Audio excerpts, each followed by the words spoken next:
Hello everyone, welcome back to IGNOU exams.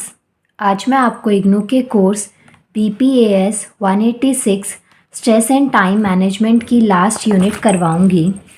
देखिए, इस book में टोटल 3 ब्लॉक्स आपको दे रखे हैं और जिसमें इन टोटल 10 यूनिट्स हैं। और गाइस, हम इसका फर्स्ट ब्लॉक ऑलरेडी कंप्लीट कर चुके हैं, थर्ड ब्लॉक भी मैंने कंप्लीट करवा दिया है और इवन सेकेंड ब्लॉक की आज मैं आपको लास्ट यूनिट करवाऊंगी, unit 6 stress and health, effects on health और जॉब परफॉर्मेंस एंड रिलेशनशिप। तो आज हम इसकी लास्ट यूनिट करेंगे और इसके साथ में ये बुक आपकी हो जाएगी कंप्लीट।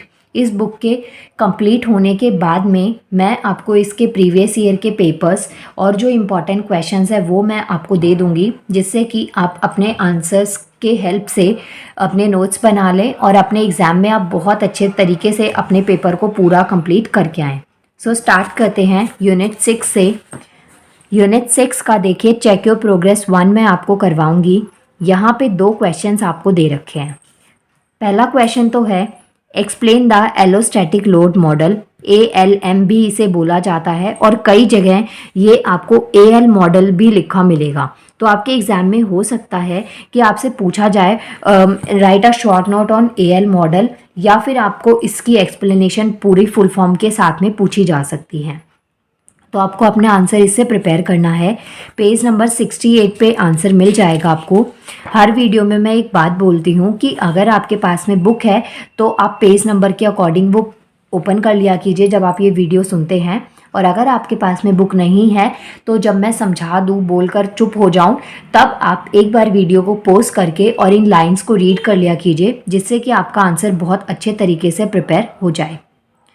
अब देखिए, ये जो मॉडल है ना, ML मॉडल, इसमें क्या चीज़ है, अभी तक जो हम स्ट्रेस पढ़ते आए ना उसमें हमने मोस्टली फिजिकल इम्पैक्ट्स पढ़े कि आपकी बॉडी पे पड़ता है, फ्रस्ट्रेशन होने लग जाती है, आप गुस्से में रहते हैं, इरिटेट से रहते हैं, आपका फिजिकल अपीयरेंस हमने देख लिया। लेकिन इस मॉडल के अकॉर्डिंग क्या था, जैसे जो स्ट्रेस है ना वो अगर लॉन्ग टर्म तक रहता है, काफ़ी लंबे टाइम तक अगर स्ट्रेस रह जाता है तो उसका इंटरनली और बायोलॉजिकल सिस्टम पे भी बहुत नेगेटिव इम्पैक्ट पड़ता है। जैसे कि हमारी बॉडी के जो कार्डियोवास्कुलर्स हैं, जो मेटाबॉलिक है, न्यूरल बिहेवियर है, मतलब जो हमारा इंटरनल फंक्शनिंग होती है, उसके ऊपर हमें एक बहुत नेगेटिव इम्पैक्ट इसका देखने को मिलता है। और ये जो बैकग्राउंड नॉइस है ना, मैं मानती हूँ ये चीज़ की बहुत ज़्यादा हो रही है, बट मैं ना इसको ट्राई करती हूँ कम हो जाए, लेकिन फिर भी कहीं ना कहीं से किसी ना किसी टाइप का शोर आ ही जाता है। उसके लिए I really very sorry, but आप मेरी वॉइस पर फोकस करिए, जो मैं वर्ड्स बोल रही हूँ, तब आप ना अपने इस पे ज़्यादा कॉन्सेंट्रेट कर पाएंगे। और मुझे पता है कि ये चीज़ कोई एज अ प्रोफेशनलिज्म नहीं है कि इतना शोर मेरी वीडियोज़ में आता है, लेकिन फिर भी आप मुझे इतना सपोर्ट करते हैं, चैनल को इतना सपोर्ट कर रहे हैं, इतने कम टाइम में इतना अच्छे तरीके से मैं चैनल को रन कर पाऊँगी, ये बिल्कुल भी आप लोगों की हेल्प के बिना पॉसिबल नहीं हो पाता। तो उसके लिए मैं हमेशा ग्रेटफुल रहूँगी आप लोगों के लिए। हमेशा मैं सच में बहुत ज़्यादा थैंकफुल हूँ इस चीज़ के लिए कि मुझे इतनी प्यारी ऑडियंस मिली है, इतनी प्यारी मेरी यूट्यूब की फैमिली है कि आप लोग मुझे इतना सपोर्ट करते हैं। प्लीज़ अपने सपोर्ट को ऐसे ही बनाए रखिएगा। ज़्यादा ज्ञान दे दिया ना मैंने आपको। चलिए टॉपिक पर आ जाते हैं हम। तो यहाँ पे इस मॉडल में पहली चीज़ तो देखिए, इस मॉडल को डिस्क्राइब कब किया गया था, आप ये लिखेंगे। स्कॉलर के नाम आपके लिए इम्पॉर्टेंट हो जाते हैं क्योंकि इससे आपका आंसर ना बहुत ज़्यादा इफ़ेक्टिव बन जाता है। तो यहाँ पे आपको ये चीज़ याद रखनी है कि कई बार क्या होता है कि जो स्ट्रेस का लेवल है ना वो इतना ज़्यादा बढ़ जाता है कि हम ना एक्सेप्टेबल रिस्पॉन्स को प्रोड्यूस नहीं कर पाते। एक्चुअल में जिसकी रिक्वायरमेंट होती है या जहाँ पे ज़रूरत होती है वो वाला ना स्ट्रेस का रिस्पॉन्स हम दे ही नहीं पाते, और वो स्ट्रेस एक टाइम के बाद में इतना ज़्यादा बढ़ जाता है कि हमारी जो बॉडी है ना, इंटरनल प्लस एक्सटर्नल दोनों पे ही उसका इम्पैक्ट आपको देखने को मिल जाता है। और ये जो सिचुएशन मैं आपको बता रही हूँ ना, ये बहुत ही एक्यूट स्ट्रेसफुल सिचुएशन होती है जिसका बहुत लॉन्ग टर्म इम्पैक्ट हमारी बॉडी के ऊपर पड़ता है, प्लस जो हमारा मेटाबॉलिक है या जो न्यूरल बिहेवियर होता है या फिर हमारा सेलुलर लेवल होता है, ये सब चीज़ें भी बढ़ जाती हैं। इसका मैं कॉमन एग्जांपल देती हूँ आपको, तब ज़्यादा अच्छे से समझ में आएगा। जैसे ना आपने डायबिटीज़ सुना होगा, डायबिटीज़ लोगों को लगता है ज़्यादा मीठा खाने से होती है, बट ऐसा नहीं होता। लेकिन हाँ, डायबिटीज़ होने के बाद में शुगर को, मीठी चीज़ों को अवॉइड किया जाता है, क्योंकि इंसुलिन का अमाउंट कम होने लग जाता है बॉडी में। तो देखिए होता क्या है कि बहुत ज़्यादा स्ट्रेस ना हार्ट अटैक और भी जो कार्डियोवास्कुलर डिजीज़ होती हैं, या फिर अलग अलग डिजीज़ जो हमारी बॉडी पे जिसका इम्पैक्ट पड़ता है, माइग्रेन जैसी बीमारियां हो गई हैं, डायबिटीज़ है, तो ये सब बीमारियां हमारी बॉडी के अंदर ना धीरे धीरे स्टार्ट होने लग जाती हैं, और ये एक टाइम में इतनी ज़्यादा ओवर हो जाती हैं कि इसका ट्रीटमेंट भी ना पॉसिबल नहीं हो पाता। तो ये किसकी वजह से होता है? लॉन्ग टर्म स्ट्रेस की वजह से। तो यही इस मॉडल के अकॉर्डिंग बता रखा था आपको। नेक्स्ट जो इसमें पॉइंट्स हमें दे रखे हैं ना, कार्डियोवास्कुलर, मेटाबॉलिक, न्यूरल बिहेवियर, तो ये सब चीज़ें ना आपको यहाँ पे आगे डिटेल में दे रखी है, जो कि आपका सेकंड क्वेश्चन बन जाता है। मतलब कि ये जो मॉडल है इसमें ज़्यादा कुछ नहीं है लिखने को, बस आपकी ये जो फर्स्ट स्टेटमेंट है ये बहुत इंपॉर्टेंट है कि इन्होंने डिस्क्राइब किया था wear and tear that the human body undergoes. ये वाली स्टेटमेंट लिखना बहुत ज़रूरी है आपके लिए। बाकी देखिए सेकेंड जो आंसर है ना, इससे भी आप फर्स्ट को रिलेट कर सकते हैं अगर आपका ये ज़्यादा वेटेज में आ जाए तो। क्वेश्चन देखिए सेकंड क्या है, what are the effects of stress on physical health. जो फिजिकल हेल्थ होती है उसके ऊपर स्ट्रेस के क्या इफेक्ट्स होते हैं। ये क्वेश्चन आपका सेपरेटली भी पूछा जा सकता है, जॉइंट में भी पूछा जा सकता है, बट ये आंसर बहुत इंपॉर्टेंट हो जाता है आपके लिए। तो इसका आंसर आपको मिलेगा पेज नंबर 68 और 69 पर। 70 पर भी है कुछ पार्ट, लेकिन वो इतना इंपॉर्टेंट मुझे लगा नहीं। आप बाकी इसको रिलेट कर सकते हैं इससे, लेकिन जो पहले वाला है ना 68 और 69, वो आपको डेफिनेटली पढ़ना है। चलिए आप देखते हैं। सबसे पहला स्ट्रेस और फिजिकल अलाइनमेंट्स। इसमें हमें कुछ बीमारियां दे रखी हैं, जैसे कि हार्ट डिजीज़ है, और डायबिटीज़ है, अल्सर है, और इसके अलावा लिवर इन्फेक्शंस हो जाते हैं, लंग डिजीज़ है, बैक एक है, हेड एक है, बहुत ज़्यादा सर दर्द रहना जो माइग्रेन बन जाता है। तो ये कुछ आपको डिजीज़ दे रखी हैं, और वन बाय वन हमें इन डिजीज़ के बारे में डिटेल में एक्सप्लेनेशन दे रखी है। इसके अलावा यहाँ पे एक चीज़ आपको बता रखी है कि स्ट्रेस जो है ना वो सिर्फ डिप्रेशन या एंजाइटी को कॉज नहीं करता। इसके अलावा बहुत सारे जो हेल्थ रिलेटेड एक्शंस होते हैं, जैसे आपका खाना पीना बहुत डिस्टर्ब हो जाए या आप बहुत फास्ट चीज़ों को खाने लग जाते हैं, एक्सरसाइज हो गया, स्लीपिंग जो आवर्स होते हैं, आपको नींद नहीं आती है, पूरा लेटे रहने के बाद भी ठीक से नींद नहीं आती है, तो ये सब चीज़ें ना स्ट्रेस में डिप्रेशन और एंजाइटी और चिंता परेशानी के अलावा ये भी कुछ सिम्टम्स होते हैं जब आप स्ट्रेस में होते हैं। इन सब के अलावा कुछ और फिजिकल सिम्टम्स आपको दे रखे हैं, जैसे फर्स्ट आपको दे रखा है cardiovascular disorder. WHO world health organization के अकॉर्डिंग यहाँ पे टॉप रीजंस में टॉप 10 जो रीजंस होते हैं ना डेथ के, उसमें ये एक इंक्लूड किया गया है कार्डियोवास्कुलर डिसऑर्डर। हमेशा याद रखिएगा कार्डियो वर्ड जब भी होगा ना तो वो हार्ट से रिलेटेड होगा, हमारे दिल से। और ये चीज़ आपको बताने की ज़रूरत नहीं है कि हार्ट जो है कितना इम्पॉर्टेंट ऑर्गन है हमारी बॉडी के लिए और हमारी हेल्थ के लिए। तो यही पॉइंट्स आपको यहाँ पे समझा रखे हैं कि कार्डियोवास्कुलर से बहुत ज़्यादा डेथ हो जाती हैं। इसमें हमारी जो पर्सनालिटी होती है या फिर जो न्यूट्रिशनल बिहेवियर होता है, फिज़िकल एक्टिविटी होती है, ये सब चीज़ें भी हमारी कहीं ना कहीं इसमें इंक्लूड करती हैं। प्लस जो हमारी साइकोलॉजिकल और जो सोशल लाइफ होती है, जो लाइफस्टाइल है, उससे भी कार्डियोवास्कुलर जो डिजीज़ है ना उसका इम्पैक्ट आपको अपनी इन लाइफ्स पे भी देखने को मिलता है। इसमें होता क्या है, जैसे कि आपका ब्लड प्रेशर बढ़ जाना या फिर जो आपका हार्ट रेट है वो बहुत बढ़ जाता है, इससे आपके हार्ट अटैक के जो केसेस हैं ना वो बढ़ जाते हैं। एक्चुअल में होता क्या है कि जो हार्ट है ना वो बहुत ज़्यादा फास्ट या हार्ड तरीके से काम करना, फंक्शनिंग स्टार्ट कर दे। मतलब जो नॉर्मल फंक्शनिंग है हार्ट की, उससे अलग हार्ट अपनी फंक्शनिंग को स्टार्ट कर दे, एक प्रेशर क्रिएट होने लग जाता है, इससे बहुत सारी डिजीज़ आपकी बॉडी में आने लग जाती हैं।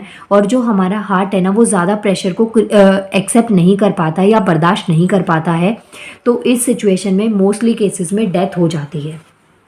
अब यहाँ पे देखिए, यहाँ पे ना आपको एक रेशो टाइप में दे रखा है कि इतनी % डेथ इससे होती है, इतनी % हार्ट अटैक से हो गई। तो ये आप चाहें तो कर सकते हैं, नहीं तो कोई ज़बरदस्ती नहीं है, आप बस कंसेप्ट को क्लियर करते हुए चलना। नेक्स्ट आता है हमारे पास में पैप्टिक अल्सर। तो इसमें क्या चीज़ होता है, जो हमारा गैस्ट्रिक जूस बहुत एक्सेस में हो जाता है, जो कि हमारा, जैसे आप खाना खाते हैं तो फूड को डाइजेशन के लिए ना एक जूस की ज़रूरत होती है, तो उससे क्या होता है हमारा जो डाइजेशन है वो प्रॉपर हो जाता है। लेकिन नंबर ऑफ़ टाइम्स क्या होता है, हम टाइम पे खाना नहीं खाते हैं, या फिर मॉर्निंग का जो ब्रेकफास्ट है उससे पहले आप बहुत लंबा गैप कर देते हैं, या कुछ लोगों को हैबिट होती है कि वो सुबह हमेशा खाली पेट रहते हैं और आफ्टरनून में वो सीधा लंच ही करते हैं। तो ये जो हमारी जो नेगेटिव हैबिट्स है ना, इसकी वजह से ये प्रॉब्लम्स देखने को आपको मिलती हैं और इस वजह से ये प्रॉब्लम्स आपकी बॉडी फेस करती है। इसमें बहुत सारे फिजिकल फैक्टर्स होते हैं और जैसे कि बैक्टीरियल इन्फेक्शन हो गया, या फिर जब आप पेन किलर जो दवाएं दर्द को भगाने का काम करती हैं उनका आप ओवर यूज़ करने लग जाते हैं, तो इन सब की वजह से आपकी बॉडी में जो HCl बना ना वो बहुत ज़्यादा अमाउंट में हो जाता है, जिसकी वजह से आपको ये प्रॉब्लम क्रिएट होने लग जाती है। इवन आपने एसिडिटी भी कहीं से सुना होगा, किसी को होती भी होगी, आपकी फैमिली में भी आपने देखा होगा कि इससे कितनी ज़्यादा प्रॉब्लम होती है बॉडी में। नेक्स्ट पॉइंट आता है हमारा एलर्जीज। एलर्जी जो है ना वो भी हमारे एक लाइफस्टाइल का एक पार्ट है। आज की डेट में बहुत कॉमन है, जो आपने सुना होगा, चाहे आप घर पे, स्कूल में, वर्किंग एनवायरनमेंट में, तो ये सब चीज़ों में ना एलर्जी जो है ना वो बहुत ज़्यादा कॉमन फैक्टर होता जा रहा है और ये बढ़ती हुई जा रही है। इसमें हमारे पास बहुत सारी अलग अलग फॉर्म्स होती हैं। कुछ एलर्जीज़ बहुत ज़्यादा हार्मफुल होती हैं, कुछ बहुत कॉमन होती हैं कि आप अपनी लाइफ के साथ में उसको कंटिन्यू रखते हैं। आप तो नहीं रखना चाहते, लेकिन मजबूरी में वो कई बार दवाइयों से ठीक नहीं होती, तो वो आपके साथ लाइफ लॉन्ग रह जाती हैं।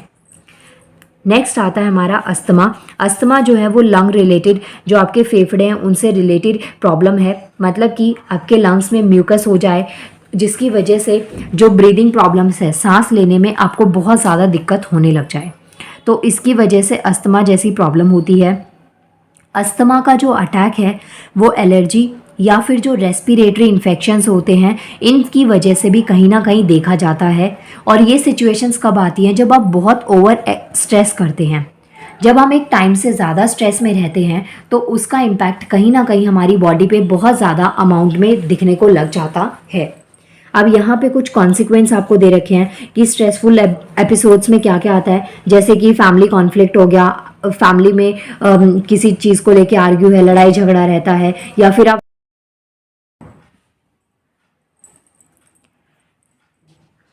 बहुत ज़्यादा वर्क का प्रेशर आपके ऊपर क्रिएट हो जाए। लाइक कोई काम आपको करना है, 2-3 दिन का आप कॉन्टिनेशन में इकट्ठा करे जा रहे हैं या काम को पोस्टपोन करते जाते हैं, डिले कर देते हैं, तो इस वजह से हमारे ऊपर वर्क का एक बहुत ज़्यादा प्रेशर क्रिएट हो जाता है।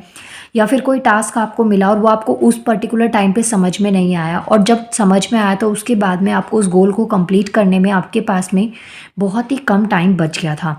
तो ऐसी जो सिचुएशन होती है, इसमें हम जो वर्क का प्रेशर होता है या जो काम होता है उसको ज़्यादा अच्छे तरीके से मैनेज नहीं कर पाते हैं, जिसकी वजह से जो वर्क प्रेशर है वो क्रिएट हो जाता है, या फिर आपको अपनी परफॉर्मेंस ख़राब होने का भी डर सताता है, और या फिर आपकी परफॉर्मेंस बहुत ज़्यादा ख़राब है उसकी वजह से भी आपके ऊपर एक स्ट्रेस क्रिएट हो जाता है। जैसे कि आप मान लीजिए आप किसी पर्टिकुलर सब्जेक्ट में वीक हैं और उस सब्जेक्ट का आपका एग्ज़ाम हो या टेस्ट हो, तो ऑब्वियसली आपके ऊपर एक स्ट्रेस क्रिएट हो जाता है कि आप उसमें अच्छा स्कोर कर पाएंगे कि नहीं कर पाएंगे। अगर स्कोर अच्छा नहीं भी हुआ तो क्या क्या प्रॉब्लम्स आपको फेस करनी पड़ सकती हैं। तो इस वाली सिचुएशन में हम ये जो परफॉर्मेंस वाला फैक्टर है, ये सब चीज़ें इसमें हम देखते हैं। इसके बाद में अगर हम नेक्स्ट इसकी बात करें तो देखिए, ये मैंने आपका क्वेश्चन कंप्लीट करवा दिया है। ये जो इफ़ेक्ट्स पड़ते हैं स्ट्रेस के फिज़िकल हेल्थ पे वो क्या क्या हैं, तो यहाँ पे ये 3 पेजेस पे इसका आंसर था। सो इस क्वेश्चन के साथ में आपका चेक योर प्रोग्रेस 1 कंप्लीट हो गया है। इसके बाद में अब बात करते हैं नेक्स्ट चेक योर प्रोग्रेस की, चेक योर प्रोग्रेस 2। देखिए यहाँ पे फर्स्ट आपको क्वेश्चन क्या दे रखा है चेक योर प्रोग्रेस 2 का, list the 4 kinds of association between job stress and job performance. आपको जो जॉब स्ट्रेस और जो जॉब परफॉर्मेंस है ना, इसकी 4 काइंड्स ऑफ एसोसिएशन बतानी है। यहाँ पे 4 आपको एसोसिएशन के टाइप्स बताने हैं। आंसर आपको मिलेगा पेज नंबर 70, 71 और 72 के ऊपर। सो इस क्वेश्चन को स्टार्ट करते हैं 71 पे, पेज नंबर पे। चलिए दिखाती हूँ मैं आपको।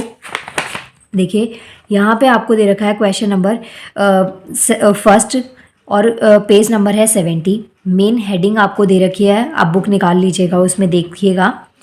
Effects of stress on performance, मतलब कि जो स्ट्रेस है ना उसके परफॉर्मेंस के ऊपर क्या क्या इफ़ेक्ट पड़ते हैं, क्या क्या नेगेटिव और पॉजिटिव इम्पैक्ट पड़ते हैं, ये चीज़ें यहाँ पे आपको बता रखी है। तो समझिए इस बात को आप कि कोई भी जो इंडिविजुअल एक्टिविटी होती है या फिर कोई भी आप ग्रुप में कोई काम करते हैं, तो अगर उस सिचुएशन में स्ट्रेस क्रिएट हो जाती है या फिर स्ट्रेस की फुल सिचुएशन में आप उस काम को करते हैं, तो ऑब्वियसली आपकी जो एफिशिएंसी है उसमें कमी आती है, प्लस जो आपका आउटपुट होता है वो भी कहीं ना कहीं काफ़ी हद तक कम हो जाता है। जो ऑर्गेनाइजेशनल स्ट्रेस है ना वो इम्पैक्ट करता है वेल बीइंग को भी और हेल्थ को भी। जो एम्प्लॉयज़ होते हैं उनकी हेल्थ पे भी स्ट्रेस का बहुत नेगेटिव इम्पैक्ट पड़ता है। इससे पहले वाली वीडियो में मैंने आपको पढ़ाया भी था, इवन इसमें भी मैंने आपको समझाया है कि कई बार एक्सटर्नल फैक्टर्स के साथ साथ लाइक आप फ्रस्ट्रेट हो रहे हैं, आप बहुत ज़्यादा गुस्सा कर रहे हैं, इन सब के साथ साथ हमें इंटरनली भी स्ट्रेस बहुत नेगेटिव इम्पैक्ट हमारी बॉडी पे डाल देता है। जैसे आपको हार्ट रिलेटेड प्रॉब्लम्स होने लग जाती हैं, आपका जो ब्लड प्रेशर है वो कम या ज़्यादा होने लग जाता है। उसके अलावा भी बहुत सारे ऐसे डिज़ीज़ के रिस्क बढ़ जाते हैं जैसे डायबिटीज़ वगैरह, तो माइग्रेन, बहुत ज़्यादा हेडेक आपको रहने लग जाता है। तो अलग अलग तरीके की आपकी बीमारियां आपके पास आ जाती हैं जब हम स्ट्रेस में ज़्यादा रहते हैं। प्लस इसके साथ साथ जो भी हमारा गोल होता है या टारगेट होता है हम उसको बिल्कुल भी टाइमली अचीव नहीं कर पाते हैं। ये कुछ पॉइंट्स से यहाँ पे थ्योरेटिकल पर्सपेक्टिव्स की बात करें तो जो जॉब स्ट्रेस और जो जॉब परफॉर्मेंस है इसमें 4 काइंड्स ऑफ एसोसिएशन है, मतलब 4 टाइप्स में इसको डिवाइड किया गया है। फर्स्ट आता है हमारा नेगेटिव लीनियर रिलेशनशिप, सेकेंड आता है पॉजिटिव लीनियर रिलेशनशिप, मतलब एक नेगेटिव हो गया और एक हो गया पॉजिटिव। नेक्स्ट पॉइंट आता है हमारा कर्वी लीनियर या यू शेप्ड जो रिलेशनशिप होता है वो, या फिर no relationship between the two. यहाँ पे आपको यही पॉइंट्स यहाँ पे समझा रखे हैं। जैसे कि फर्स्ट पॉइंट की अगर हम बात करें नेगेटिव कोरिलेशन का, तो ये जॉब स्ट्रेस और परफॉर्मेंस के बीच में कंसिडर किया जाता है। इसमें क्या चीज़ें होती हैं जो हमारी ऑर्गेनाइजेशन के लिए नॉन फंक्शनल हो या फिर जो पर्सनल लेवल पर होती हैं। फॉर एग्जांपल जैसे ना कुछ लोग क्या होते हैं वो जॉब में ना बहुत ही ख़राब से एक जो सिचुएशन है उसको क्रिएट रखते हैं, या जो इन्वायरमेंट है, वर्किंग इन्वायरमेंट होता है, वो एक हार्मफुल सिचुएशन उसमें क्रिएट कर देते हैं, जिसकी वजह से लोगों को ना ज़्यादा हद तक वहाँ पे इंगेज होने में मज़ा नहीं आता है। फॉर एग्ज़ाम्पल जहाँ पे भी आप कॉलेज में, कोचिंग में या फिर कहीं भी किसी भी ऑर्गेनाइजेशन के अंडर आप काम करते हैं और आप वहीं पे आपका पूरा टाइम जा रहा है, लेकिन अगर किसी सिचुएशन में ऐसा हो कि वहाँ पे कुछ ऐसी सिचुएशन हो जाए जिसका इम्पैक्ट आपके माइंड पे बहुत नेगेटिव पड़े या कुछ हॉरेबल सा वहाँ पे हो जाए, तो कहीं ना कहीं जो हमारी एफिशिएंसी होती है ना उसके ऊपर उसका इम्पैक्ट पड़ता है। ऐसे ही जो आपको ये पॉइंट्स दे रखे हैं ना, तो इसमें यही सब कुछ यहाँ पे समझा रखा है आपको पॉइंट्स में। आप चाहें तो इसको रीड कर लीजिएगा, नहीं तो इसका जो पैराग्राफ है ना इससे ज़्यादा इसकी मेन हेडिंग आपको याद होना बहुत ज़रूरी है, क्योंकि ये ज़्यादा इंपॉर्टेंट हो जाता है आपके एग्ज़ाम के लिए। अगर आपको मेन हेडिंग याद होगी तो आप चीज़ों को बाद में रिलेट भी कर पाएंगे। जैसे कभी कभार क्या होता है चैलेंजेस फेस करने पड़े, डिफ़िकल्टीज़, जो अपॉर्चुनिटीज़ आपको इजीली नहीं मिले उसके लिए आप इसको फेस करें, तो ये सब पॉइंट्स यहाँ पे आपको समझा रखे हैं। आप यहाँ पे इसको देख सकते हैं और अपने आंसर को कंप्लीट कर सकते हैं। नेक्स्ट देखिए, अगर आपने ना मेरी सारी वीडियोस देखे हैं, इस बुक की बात कर रही हूँ मैं, अगर आपने सारी यूनिट्स की वीडियोस को अच्छे से सुना है ना, तो आप कोई भी ऐसा क्वेश्चन नहीं होगा इस बुक में से जो आपके एग्ज़ाम में आए और आप उसको छोड़कर आ जाएं। क्योंकि गाइस देखिए ये जो क्वेश्चंस हैं ये काफ़ी अच्छे हैं, और ये बुक अगर आपने स्टार्टिंग से पढ़ी है और समझ पा रहे हैं तो इसमें इतना कुछ हार्ड एंड फास्ट नहीं है। वन गो में आपको सिंगल रीडिंग में चीज़ें समझ में आ जाएंगी। हाँ, बस जो मॉडल्स हैं, जो स्कॉलर्स के नाम हैं, उसके थोड़े आप नोट्स प्रिपेयर कर लीजिएगा, जिससे कि होगा ये कि ये जो ऑर्डर्स में है ना, ये मॉडल या फिर जो आपको स्कॉलर्स के नाम सीक्वेंस में दे रखे होते हैं, तो ये चीज़ें आपको स्टैटिक पोर्शन में हेल्प कर देंगी। एग्ज़ाम में आता है तो इसमें आप कनेक्ट नहीं कर पाएंगे, क्योंकि इनको आपको थोड़ा पढ़ना ही पड़ेगा। बाकी के अगर आपसे नॉर्मल टाइप्स पूछे जाएँ, टिप्स पूछे जाएँ स्ट्रेस के, कैसे आप उसको ओवरकम कर सकते हैं, वर्क प्लेस पे, घर पे किस तरीके का स्ट्रेस आपके ऊपर आ सकता है, तो वो आप इजीली उसको कर सकते हैं। नेक्स्ट देखिए क्वेश्चन 2 क्या कहता है, explain the demand control support model. तो ये यहाँ पे एक मॉडल दे रखा है, इसको आपको एक्सप्लेन करना है। पेज नंबर 78 पे आपको इसका आंसर मिल जाएगा। देखिए यहाँ पे ये चैप्टर की ना बिल्कुल लास्ट में आपको एक्सरसाइज के लास्ट में दे रखा होता है यूनिट के बाद में, कि आप इसमें ना कीवर्ड्स लेके और अपनी मतलब इन कीवर्ड्स की हेल्प से अपने आंसर को कंप्लीट कर सकते हैं। सो माय डियर व्यूअर्स, ये आपका यूनिट 6 भी कंप्लीट हो गया है। चलिए एक बार इंडेक्स देखते हैं। ये देखिए ये हो गई यूनिट 6, मतलब कि आपकी ये टोटल 10 यूनिट्स हैं। यहाँ से लेके ब्लॉक 1 से लेके ब्लॉक 3 तक 10 यूनिट्स मैंने सारी यूनिट्स आपकी करवा दी हैं। चैनल की प्लेलिस्ट में आप देख लीजिएगा BPAS 186 के नाम से। इसके बाद में नेक्स्ट वीडियो में मिलते हैं नेक्स्ट बुक के साथ में। और अभी तो आपके एग्ज़ाम्स में टाइम है, लेकिन अगर आप ये एग्ज़ाम टाइम पे मेरी वीडियो देखें तो एक मेरी आपसे रिक्वेस्ट है कि आपको जो भी सब्जेक्ट के वीडियोस चाहिए आप मुझे कमेंट करिएगा, लेकिन एग्ज़ाम डेट के साथ में मॉर्निंग में है या आफ्टरनून में है, जिससे कि मैं आपकी जो ये वीडियोस है ना उस टाइम तक आपको प्रोवाइड करवा सकूँ। नाउ गाइज मिलते हैं नेक्स्ट वीडियो में। Thank you so much.